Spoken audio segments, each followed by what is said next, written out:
저문은 이 한 해에도 이해인 노을빛으로 저물어가는 이 한 해에도 제가 아직 살아서 보고 듣고 말하고 생각할 수 있음을, 사랑하고 기도하고 감사할 수 있음을 들녘의 볕단처럼 엎드려 감사드립니다. 날마다 새로이 태양이 떠오르듯 오늘은 더욱 새로운 모습으로 제 마음의 하늘에 환히 떠오르시는 주님. 12월만 남아있는 한 장의 달력에서 나뭇잎처럼 우수수 떨어져 나가는 시간의 소리들은 쓸쓸하면서도 그립고 애틋한 여운을 남깁니다. 아쉬움과 후회의 눈물 속에 초조하고 불안하게 서성이기보다는 소중한 옛 친구를 대하듯 담담하고 평화로운 미소로 떠나는 한 해와 악수하고 싶습니다. 색동설빔처럼 곱고 화려했던 새해 첫날의 다짐과 결심들이 많은 부분 퇴색해 버렸음을 인정하며 부끄러운 제 모습을 돌아봅니다. 청정한 삶을 지향하는 구도자이면서도 제 마음을 갈고 닦는 일에 최선을 다하지 못했습니다. 허영과 교만과 욕심의 때가 낀 제 마음의 창문은 게을리 닦으면서 다른 이의 창문이 더럽다고 비난하며 가까이 가길 꺼려한 위선자였습니다. 처음에 지녔던 진리에 대한 갈망과 사랑에 대한 열망은 기도의 밑거름이 부족해 타오르지 못한 적이 많았습니다. 침묵의 어둠 속에서 빛의 언어를 끌어내시는 생명의 주님. 지난 한 해 동안 당신이 선물로 주신 가족, 친지, 이웃들에게 밝고 부드러운 생명의 말보다는 칙칙하고 거친 죽음의 말을 더 많이 건네고도 제때 용서를 청하기보다 변명하는 일에 더욱 바빴습니다. 제가 말을 할 때마다 주님, 제 안에 고요히 머무시어 해야 할 말과 안 해야 할 말을 분별하는 지혜를 주시고 남에 관한 쓸데없는 말로 시간을 낭비하지 않게 하소서. 참된 사랑만이 세상과 인간을 구원할 수 있음을 당신의 삶 자체로 보여주신 주님. 제 일상의 강기슬게 눈만 뜨면 조약돌처럼 널려있는 사랑과 봉사의 기회들을 지나쳐간 저의 나태함과 무관심을 용서하십시오. 절절한 눈물 한 방울 흘리지 않은 채 암울한 시대 탓을 남에게만 돌리고 자신은 의인인 양 착각하는 저의 오만함을 용서하십시오. 전적으로 투신하는 행동적인 사랑보다 앞뒤로 재어보는 관념적인 사랑에 빠져 상처받는 모험을 두려워했습니다.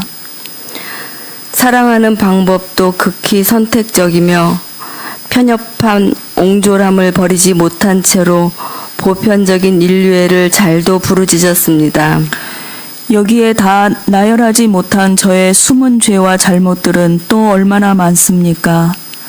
당신과 이웃으로부터 받은 은혜는 또 얼마나 많습니까? 제 작은 머리로는 다 헤아릴 수 없고 제 작은 그릇엔 다 담을 수 없는 무한대이며 무한량의 주님. 한 해 동안 걸어온 순례의 길 위에서 동행자가 되어준 제 이웃들을 기억하며 사람의 고마움과 삶의 아름다움을 처음인 듯 새롭게 하는 소나무빛 송년이 되게 하소서. 저문은 이 한 해에도 솔잎처럼 푸르고 향기로운 희망의 노래가 제 마음 깊은 곳에서 흘러나와 힘의 새해로 이어지게 하소서.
주시는 주의 은혜 족하라.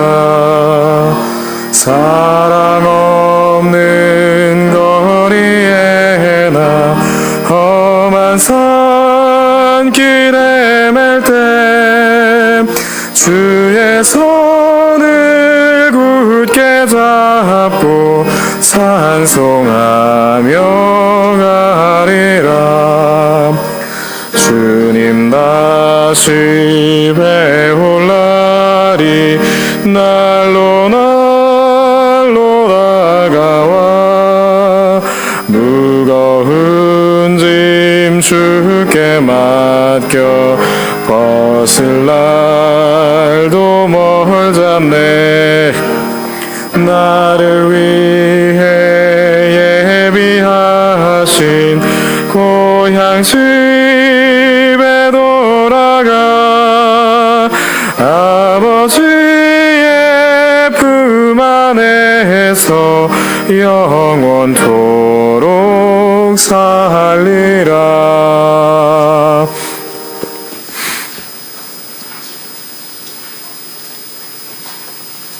이 시간 함께 나눌 말씀은 하늘특별기의 첫 번째로 신명기의 말씀입니다. 여러분이 갖고 계신 순서지에 있는 잠언의 말씀은 하늘특별기 두 번째의 본문이 되겠습니다. 함께 하실 말씀은 신명기 26장의 5절부터 8절입니다. 천천히 읽어드릴 테니 여러분께서는 눈을 감고 들어주시기 바랍니다. 너희는 너희 하느님 야훼 앞에 다음과 같이 아뢰어야 한다. 제 선조는 떠돌며 사는 아람인이었습니다. 그는 얼마 안 되는 사람을 거느리고 에집트로 내려가서 거기에 몸붙여 살았습니다. 그러나 그는 거기에서 불어나 크고 강대한 민족이 되었습니다. 그래서 에집트인들은 우리를 억누르고 괴롭혔습니다. 우리를 사정없이 부렸습니다. 우리가 우리 선조들의 하느님 야훼께 부르짖었더니 야훼께서는 우리의 아우성을 들으시고 우리가 억눌려 고생하며 착취당하는 것을 굽어 살피셨습니다. 그리고 야훼께서는 억센 손으로 치시며 팔을 뻗으시어 온갖 표적과 기적을 행하심으로써 모두 두려워 떨게 하시고는 마침내 우리를 에집트에서 구출해 내셨습니다.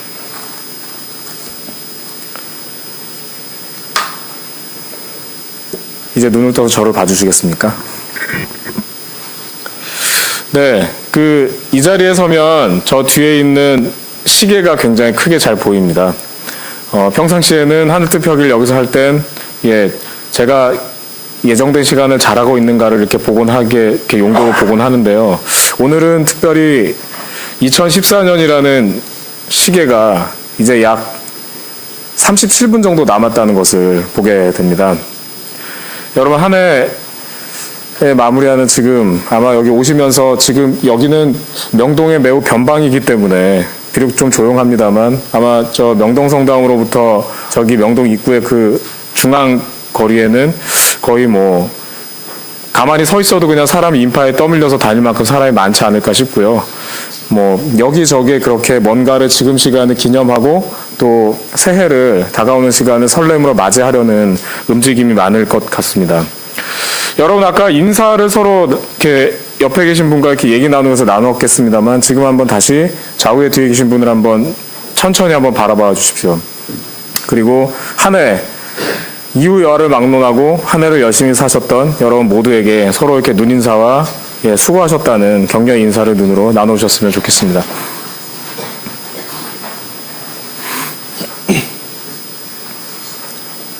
네. 여러분 아까 묵상을 하시면서 적었던 내용에 보면 올 한 해를 생각하시면서 가장 기억에 남는 세 가지 이런 거 이렇게 적는 거 있으셨던 거 기억나시죠? 거기에 여러분 무엇을 적으셨습니까?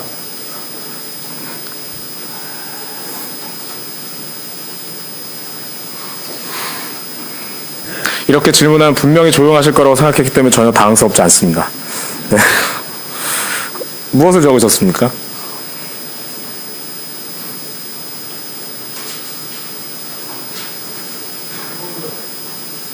네? 아, 세월호요. 그 본인이 한 거 아닌 것처럼 그렇게 김병현 집사님. 네. 아마 세월호 참사와 세월호에 대한 기억을 적으신 분들이 굉장히 많을 것 같습니다. 그 올해는 아마 2014년이라는 해는 이후에도 한국 역사에서 아마 세월호 이전과 세월호 이후로 구별될 만큼 너무나 안타깝게 그렇게 자기매김 되는 해가 아닐까 싶고요. 그리고 이렇게 해가 넘어가는데도 저희는 아직도 그 배가 왜 그 시각에 그렇게 잠겨야만 했는지, 그리고 그렇게 수많은 사람들이 왜 구출되지 못했는지에 대한 원인을 아직도 알지 못하는 상황입니다. 그런 부분에 우리가 기억해야 될 것들이 참 많을 것이라 생각이 됩니다. 저는 아까 개인적으로 저도 세 가지 중에 하나를 세월호에 대한 것을 적었고요. 그리고 하나는 올해 저희 아내하고 대만 그 배낭여행을 다녀왔던 것에 대한 기억이 있어서 적었고요. 하나는 제가 이런 얘기를 해도 되는지 모르겠습니다만 올해 제가 하늘뜻 펴기를 여기 강단에서 이렇게 몇 번 했었잖아요. 근데 그때 실은 제 컴퓨터에 문제가 생겨서 제가 원고를 들고 오지 못한 일이 있었습니다. 그래서 그 집에 있는 노트북에서 작업을 하고 이렇게 이메일로 보냈는데요. 그게 뭐가 잘못돼가지고 교회 와가지고 열어보니까 없는 거예요. 그래서 이걸 어떡하지? 그리고 집에 이렇게 계속 아내한테 전화를 했습니다만 그때 그 전날에 그 야근에 되게 지친 아내가 계속 잠을 자고 있어서 예배 들어가기 전까지 저는 원고를 가지지 못했습니다. 그래서 돌아와서 그 원고를 이렇게 계속 여기 앉아서 기도하는 마음으로 한자 한자 이제 머릿속에 최대한 기억을 하고 앞에 나서 이제 시간이 되어 원고 없이 했었던 하늘뜻 펴기가 여러분 모르는 사이에 한 번 있었답니다. 그래서 제 삶에 영원히 잊지 못할 하늘뜻 펴기, 네, 그런 생각이 많이 납니다.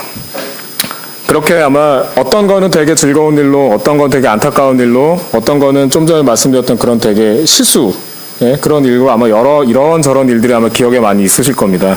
그 기억들 여러분 소중하게 간직하시고 그리고 정말 그 기억만큼 수고 많으셨습니다. 오늘 함께 읽었었던 여러분께 들려드렸던 신명기의 이야기는 고대 이스라엘의 공동체가 생각했었던 자신들의 고대의 건국에 대한 이야기입니다. 대개 여러분이 알고 있는 각 나라의 건국 신화들, 뭐 우리나라도 있잖아요, 그죠? 그 건국 신화들에 보면 대개가 다 우리는 하늘의 자손이다, 뭐 우리는 큰 바다에서부터 왔다, 뭐 이렇게 해서 굉장히 특별하거나 굉장히 위대한 어떤 존재로부터 시작한다는 얘기를 늘 하곤 합니다. 뭐 그게 생각해보면 당연한 일이기도 하겠죠. 그만큼 우리는 뼈대 있는 집안이다, 뭐 이런 얘기를 하고 싶은 것일 테니까 말입니다. 그런데 우리가 아까 읽었듯이 오늘의 읽었던 성서 이야기는 참으로 이상하게도 우리는 찌질이었다고 말합니다. 우리는 떠돌이였다고. 우리 선조들은 집도 절도 없이 떠도는 사람들이었고 빌붙여서 사는 사람들이었다는 참으로 이상한 기억을 가지고 있습니다. 이 이야기는 모세라는 이가 죽음을 목전에 두고 있는 상태에서의 회고로 구성되어 있습니다. 회고라는 것은 지난 시간에 대한 기억을 재진술하는 것이죠. 그래서 신명기라는 이름 자체가 재진술이라는 뜻을 가지고 있기도 합니다. 그 재진술이라는 구조를 갖고 있는 이 이야기 속에서 모세는 이렇게 말하기 시작합니다. 내가 당신들과 이집트를 떠나서 여기까지 오기까지 우리에게 무슨 일이 있었냐 하면, 이라고 말하면서 무슨 일도 있었고 무슨 일도 있었고 무슨 일도 있었고 라는 기억을 계속해서 말하기 시작하죠.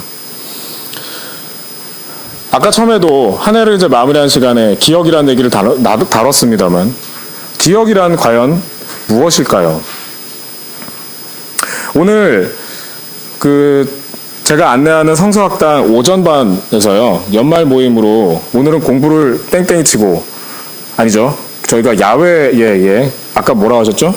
야외 학습, 그런 멋있는 말 까먹었네요. 그렇게 하면서 오늘 요즘에 말도 많고 탈도 많은 국제시장이라는 영화를 봤습니다. 그 영화를 보고 나니 왜 변희재가 그렇게 열렬히 추앙을 했는지 알 수 있겠더군요. 근데 아무튼 각설하고, 그 영화에 보면 손녀가 그 주인공 황정민인데요. 손녀가 황정민에게 물어봅니다. 할아버지, 기억이 뭐야? 이렇게 물어봐요. 그럼 황정민은 가면 그러면서 얘기합니다. 기억이란 그냥 옛날 것들 이런 거 옛날 거를 잊어먹지 않고 계속 이렇게 말하고 잊지 않고 이런 거지 뭐 이렇게 말합니다. 거기에 이제 손녀는 또 이렇게 대답합니다. 아 그럼 할아버지 니은은 뭐야? 여러분도 한번 생각해 보셨으면 좋겠습니다. 기억은 무엇입니까? 그 여러분에게 기억이란 것은 무엇입니까? 오늘 우리가 함께 나눴던 성서 그리고 제 개인적인 생각에서 기억은 관심인 듯 싶습니다. 어떤 대상에 대해서 무언가를 기억한다는 것은 그 대상과의 관계를 기억하는 것이고 그리고 관계를 기억한다는 것은 그 대상에 대한 관심을 가지는 것이라 생각합니다. 그리고 또한 기억이란 공감이라고 생각합니다. 내가 어떤 이와 기억을 함께 한다는 것은 그가 겪었던 어떤 것을 내 것화하는 것이고 그렇게 내 것화한다는 것은 그와 지극히 마음으로 공감한다는 것이기 때문입니다. 그리고 한 번 더 기억은 그것을 통해 연대하는 것이라고 생각합니다. 지금 이 순간 깜깜한 하늘 가까운 곳에 높은 굴뚝 위에 계신 분들, 우리가 그곳에 함께 할 수 없지만 그곳에 그분들이 있다는 것을 우리가 기억하는 것으로 우리는 그분들과 연대해야 할 것입니다. 그리고 아까 서두에 말씀드렸던 우리 마음속 모두에게 간직하고 있는 슬픈 기억, 세월호, 아직도 그 바다에 돌아오지 못한 아이들을 묻고 있는 부모님들, 그리고 자신의 손으로 장사를 지내했던 그 아이들이 도대체 왜 그렇게 됐는지를 여전히 모르고 계신 그 많은 사람들, 국지적이고 작은 것으로는 그분들의 기억입니다만 우리는 그 기억과 함께함으로 그리고 그분들이 계속 어딘가에 있는 것을 우리는 기억하고 찾아감으로 우리는 그분들과 연대할 수 있을 것이며 우리는 그렇게 연대해야 할 것입니다. 그리고 마지막으로 그렇게 기억한다는 것은 그와 같은 기억들을 모조리 말살시키려 하는 자들과의 싸움이 될 것입니다. 수많은 일들이 벌어지고 수많은 안타까운 일이 벌어집니다만 우리는 그것을 어떤 뉴스에서도 그리고 어떤 매체에서도 만나보기 어렵습니다. 아마 그것은 힘 있는 이들에 의하여 그것을 지우려고 하고 그리고 그 기억을 말살시키려고 하고 그리고 그 기억을 망각시키려 하려는 의도 때문일 것입니다. 그와 같은 것을 자명한 것이라면 우리는 기억해야 합니다. 그래서 그 기억을 통해 우리는 연대하고 그리고 공감하며 그리고 그 관심을 통해 함께함으로 싸워내야 할 것입니다. 우리 함께 그렇게 기억했으면 좋겠습니다. 올 한 해 여러분의 머릿속에 이 시간 이것저것의 기억이 떠오르실 것입니다. 그 기억 속에 때로는 잊고 싶은 기억도 있을 것이고 그리고 오래도록 간직하고 싶은 기억도 있을 것입니다. 어떤 것이든 좋습니다, 여러분. 함께 기억하시고 그리고 그 기억들을 소중하게 생각해 주십시오. 그리고 그것은 자신을 넘어 다른 이의 기억과 만날 수 있게 되기를 바랍니다. 끝으로 그렇게 우리가 함께 기억해야 할 이들 중 한 사람의 이야기로 오늘 준비한 부족한 이야기를 마무리하려고 합니다. 그는 한국 감리교에서 가장 오래되었다고 자부하고 그리고 그와 같은 전통을 가지고 있는 서울의 자교 감리교회라는 곳 출신의 독실한 개신교인이었습니다. 그곳에서 성실한 신앙생활을 했었던 그는 그곳 교회 생활에서 교회 학교에서 여기도 지금 청소년들도 있고 그리고 어린이들도 있는 것 같아요. 그런 교회 학교에서 학생회장직을 맡기도 했던 사람입니다. 또 그는 무척 성실했기 때문에 공부도 썩 잘했고 그래서 남들이 되게 부러워하는 서울대학교를 갈 수 있었습니다. 하지만 당시의 상황이 썩 좋지 않았습니다. 박정희의 뒤를 이은 전두환 군부 쿠데타 정권의 포갑이 계속 이어지고 있었고 이에 저항하는 학생들을 탄압하기 위해서 이른바 전방입소, 즉 강제로 군입대를 시킨 후에 그 군대에서 악랄한 학대와 감시를 병역의 의무라는 허울 아래 자행했었던 일들이 벌어지고 있었기 때문입니다. 개신교 신앙 속에서 하느님 나라와 그리고 신의 정의를 고민했던 그는 이 사회가 대단히 잘못되어 감을 발견하면서 하나둘 그와 같은 문제를 제기하는 자리로 나아갔고 그리고 끝내 그에게도 전방입소 명령이 떨어지게 됩니다. 그는 대단히 고민했고 온 사회를 지배하는 악에 대한 공포에 맞서기 위해 그는 두렵지만 결단을 하게 됩니다. 1989년 4월 28일 서울대 총학생회가 주관하는 전방 입소 반대 시위장에서 그는 친구 이재호와 함께 분신을 기도했고 안타깝게도 5월 3일 눈을 감게 됩니다. 그가 자신의 목숨을 바쳐 불의한 권력에 저항하겠다는 의지를 다지던 전날 밤과 그날 새벽 그가 수도 없이 울며 읽었던 것은 그가 평상시 좋아했었던 성서 시편 23편이었습니다. 야훼는 나의 목자, 아쉬울 것 없어라. 푸른 풀밭에 누워 놀게 하시고 물가로 이끌어 쉬게 하시니 지쳤던 이 몸에 생기가 넘친다. 그 이름 목자이시니 인도하신 길 언제나 곧은 길이오. 나 비록 음산한 죽음의 골짜기를 지날지라도 내 곁에 주님 계시오니 무서워할 것 없어라. 지팡이와 막대기가 나를 인도하시니 걱정할 것 없어라. 이 시편은 셀류커스 왕조의 포갑에 저항하던 구약과 1성서와 2성서의 중간기에 작성됐던 편집됐던 글들의 묶음입니다. 이 글의 시대에 셀류커스 왕조는 유대인들에게 다음과 같이 선언했습니다. 국가를 하나로 모아야 할 때 너희는 오경을 읽을 수 없다. 그것에 맞서서 저항하는 이들은 그 오경을 펼칠 수 없었기에 오경을 기억할 수 있는 글들을 모았고 그 시편 150개를 5개의 묶음으로 만들었습니다. 그것이 오늘 우리가 읽는 시편입니다. 이것에서 선언할 때 악인들이 파는 치를 시되 하지만 나는 무서울 게 없다고 외쳤고 그리고 그 악인들이 오경을 읽지 못하게 할 때 나는 그 성서를 주야로 묵상하겠다고 외쳤던 것이 시편입니다. 시편은 그와 같이 강력한 저항의 메시지였고 그리고 물러설 것 없는 싸움에 임하는 이들의 저항의 표현이었습니다. 신앙의 결단으로 자신의 목숨을 들어서 불의한 권력에 맞섰던 그는 아시는 분은 또 아시겠습니다만 김세진이라는 분이며 이제 그에게는 열사라는 칭호가 붙어 있습니다. 그러나 그가 전 삶을 거쳐서 봉사하고 사랑했으며 그리고 아꼈던 교회, 그 교회 공동체는 그의 장례식장에 담임 목사조차도 참석하지 않았고 그리고 그를 결단하게 했던 신앙, 우리가 함께 신앙 고백하는 기독교의 주류 지도자들은 지금까지도 공공연하게 그를 죽음으로 몰고 갔었던 전두환과 군부 독재 정권을 찬양하고 나서는 것이 안타까운 오늘의 현실입니다. 그리고 김세진 열사의 삶과 그의 신앙 그리고 그의 안타까운 죽음은 이제는 많은 이들에게 잊혀져 가고 있습니다. 어디 이런 일뿐만이겠습니까?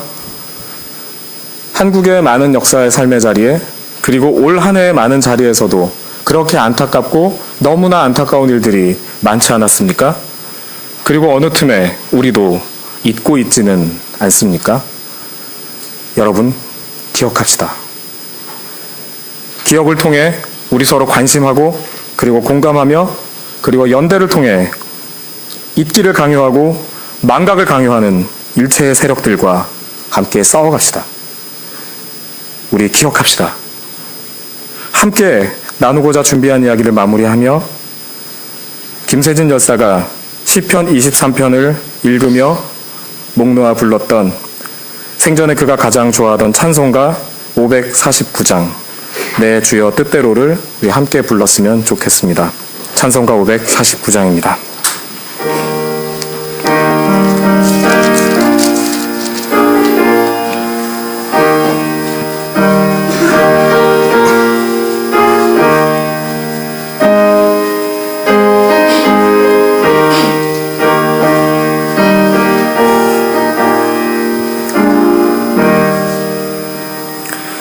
내 주여 뜻대로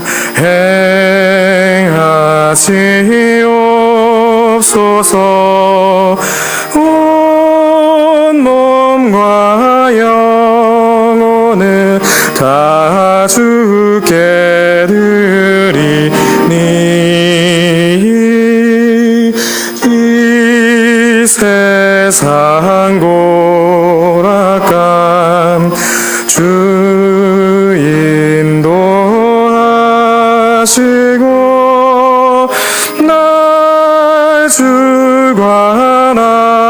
주관하셔서 뜻대로 하소서.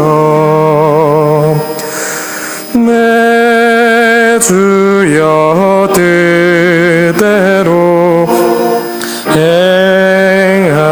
행하시옵소서. 큰 근심 중에도 낙심케 마소서. 주님도 때금 울기도 하셨네. 날 주관하셔서 뜻대로 하소서. 내 주여 뜻대로 행하시옵소서. 내 모든 일들을 다 주께 맡기고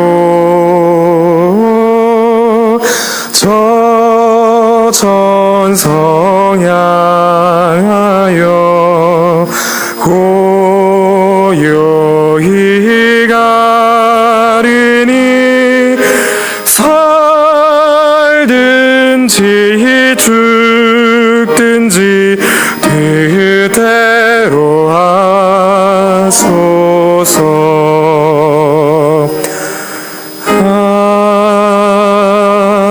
아멘.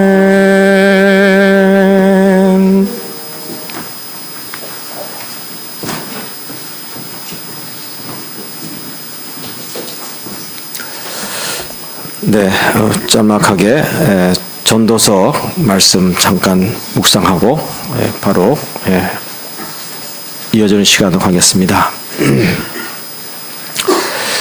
무엇이나 다 정한 때가 있다.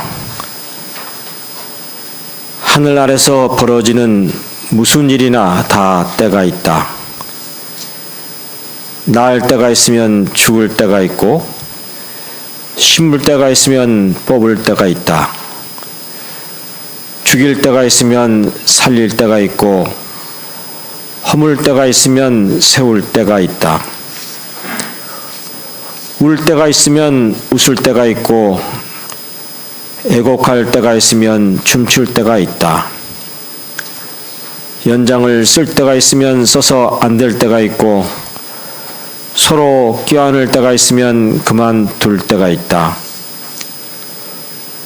모아 드릴 때가 있으면 없앨 때가 있고 건사할 때가 있으면 버릴 때가 있다.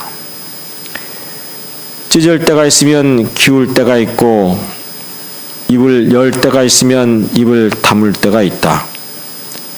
사랑할 때가 있으면 미워할 때가 있고 싸움이 일어날 때가 있으면 평화를 누릴 때가 있다.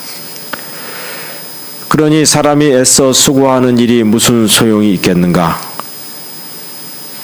그래서 하나님께서 사람에게 시키신 일을 생각해 보았더니 하나님께서는 모든 것이 제 때에 알맞게 맞아 들어가도록 만드셨더라. 그러나 하나님께서 사람에게 역사의 수수께끼를 풀고 싶은 마음을 주셨지만 하나님께서 어떻게 이 일을 시작하여 어떻게 이 일을 끝내실지 아는 사람은 하나도 없다는 것을 나는 알았다. 결국 좋은 것은 살아있는 동안 잘 살며 즐기는 것밖에 없다는 것을 깨달은 것이다. 사람은 모름지기 수고한 보람으로 먹고 마시며 즐겁게 지낼 일이다. 이것이 바로 하나님의 선물이다. 사실 우리가 인생의 때를 알면 참으로 인생을 성공적으로 산다고 말할 수 있겠죠. 대체로 이제 나이가 들어가면서 그런 때를 조금씩 더 깨닫게 되지만, 그러나 또 뭐 나이만 먹는다고 저절로 때를 인식하는 것 같지는 않습니다. 제가 긴 얘기는 할 수 없고요. 오늘 우리가 살아가는 모습을 한번 돌이켜보면서 잘 알려진 시 한 구절 읽어드리고 제 얘기를 마치겠습니다. 건물은 높아졌지만 인격은 더 작아졌고, 고속도로는 넓어졌지만 시야는 더 좁아졌다. 소비는 많아졌지만 기쁨은 더 줄어들었고, 집은 커졌지만 가족은 더 적어졌다. 생활은 편리해졌지만 시간은 더 부족하고, 가진 것은 몇 배가 되었지만 소중한 가치는 더 줄어들었다. 학력은 높아졌지만 상식은 더 부족하고, 지식은 많아졌지만 판단력은 더 모자란다. 전문가들은 늘어났지만 문제는 더 많아졌고, 약은 많아졌지만 건강은 더 나빠졌다. 돈을 버는 법은 배웠지만 나누는 법은 잊어버렸고, 평균 수명은 늘어났지만 삶의 의미는 줄어들었다. 달에 갔다 왔다 하지만 길을 건너가 이웃을 만나기는 더 힘들어졌고, 우주를 향해 나아가지만 내면의 세계는 잃어버렸다. 대기 오염도에 신경을 쓰는 사이 영혼은 더 오염되어 가고 있고, 원자는 쪼갤 수 있지만 편견을 부수지는 못한다. 자유는 더 늘었지만 열정은 더 줄어들었고, 세계 평화를 많이 이야기하지만 마음의 평화는 더 줄어들었다. 우리 시대의 삶의 역설을 그대로 말해주고 있습니다. 다가오는 새해, 부디 이 역설의 차이를 또 줄이고 우리가 진정 살아가야 할 가치와 또 우리의 시간들이 보다 더 어디에 더 쓰여져야 하는지를 더 생각하고, 부디 새해에는 우리가 새롭게 작은 것 하나라도 바꾸고 또 변화해내고, 내 자신으로의 변화를 통해서 가족의 변화, 그리고 나라의 변화, 교회의 변화, 그래서 결국 세계가 변화되겠죠. 우리 함께 자기 성찰을 통해서 또 새로운 세계를 만들어갈 수 있기를 바랍니다.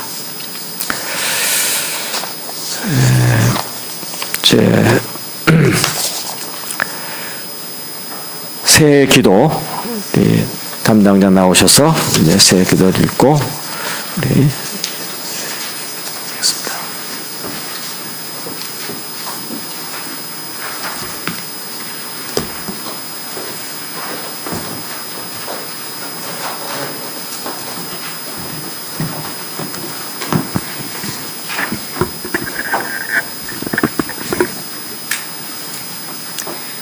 새해 기도. 안도현. 새해에는 사람이 사람으로 대접받는 나라에서 살게 하소서. 행복하지 않아도 좋으니 난데없는 불행으로 마음 졸이지 않게 하시고, 가진 게 많아서 신나는 사람보다는 가진 것만큼으로도 충분히 신나는 사람이 되게 하소서. 적게 먹고 적게 사는 딱정벌레가 되더라도 대박의 여행 따위 꿈꾸지 않게 해주소서. 내 와이셔츠를 적시게 될 땀방울만큼만 돈을 벌게 하시고, 나 자신을 위해 너무 많은 열정을 소비해온 지난날을 꾸짖어 주소서. 부디 내가 나 아닌 이들의 배경이 될 수 있도록 이끌어 주소서. 내 자식 입에 밥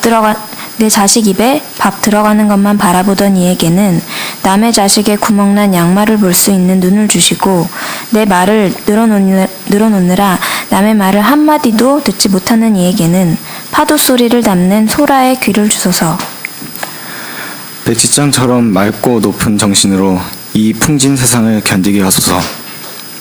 이 땅의 젊은 아들, 딸들에게 역사는 멀찍이 서서 관람하는 것이 아니라 스스로 아프게 몸에 새기는 것임을 깨우쳐 주시고, 늙고 병들고 나약한 이의 손등에는 당신의 손을 얹어 이들의 심장이 두근거리는 시간을 연장해 주소서. 당신의 힘으로 보이지 않는 것을 보이게 하시고 통하지 않는 것을 통하게 해주소서. 겨울 팽나무의 흔들리는 가지끝과 땅속의 묵묵한 뿌리가 한 식구라는 걸 알게 하시고 숲속 나뭇가지 사이를 날아다니는 새들의 길과 사람 사는 마을의 골목길이 다르지 않다는 걸 인정하게 하소서. 우리로 하여 당신이 괴롭지 않은 세상 일구게 하소서.